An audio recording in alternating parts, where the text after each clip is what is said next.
Someone is watching you right now.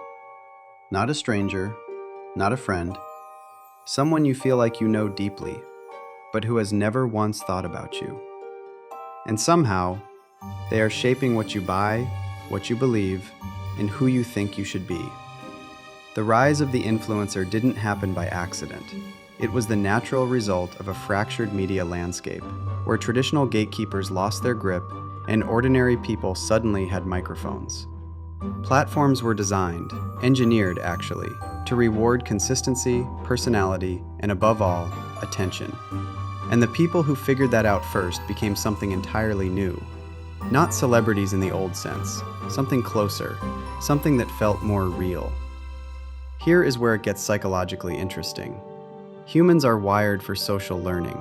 For most of history, we watched the people around us to figure out how to live. That instinct doesn't disappear just because the person you're watching lives inside a screen.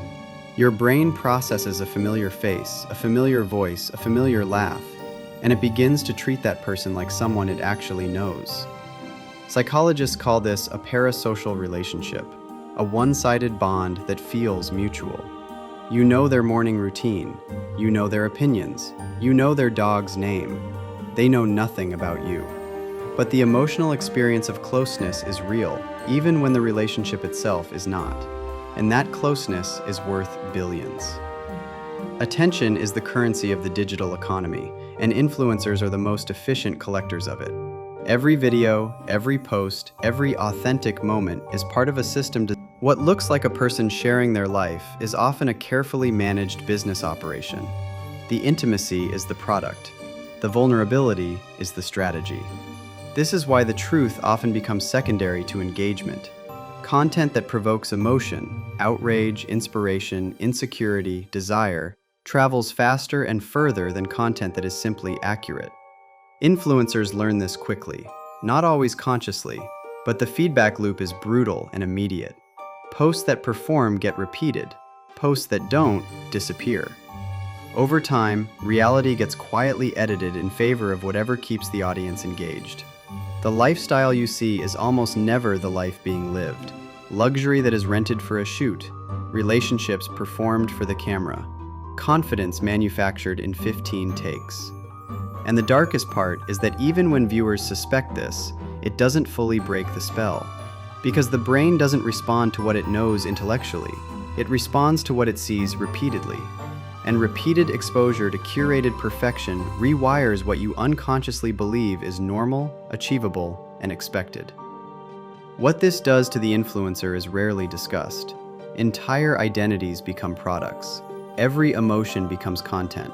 The pressure to remain relevant, to maintain growth, to perform authenticity while living publicly, it creates a specific kind of psychological erosion. Burnout among influencers is not just exhaustion. It is an identity crisis. When your personality is your business, you stop knowing where one ends and the other begins. But the deeper damage may be happening on the other side of the screen. Study after study shows that social comparison is one of the most consistent predictors of low self-esteem, anxiety, and dissatisfaction. And influencer content is a social comparison machine running 24 hours a day. You are not just comparing yourself to one person. You are comparing yourself to a curated highlight reel of hundreds, all optimized to make you feel slightly inadequate. That feeling is not a side effect. In many cases, it is the mechanism. Because inadequacy sells. Insecurity converts. The moment you feel like something is missing, you are one click away from a product that promises to fill the gap. This is the hidden architecture of influencer culture. It does not just sell you things. It sells you a version of yourself that you have not become yet, and then rents you the ladder to get there. The purchases, the trends, the opinions you adopt, the values you quietly absorb, they feel like choices. They feel personal. But trace them back far enough, and you will find a stranger at the source. The real question is not whether influencers are good or bad. The real question is this: how much of who you are was decided by someone who never knew you existed?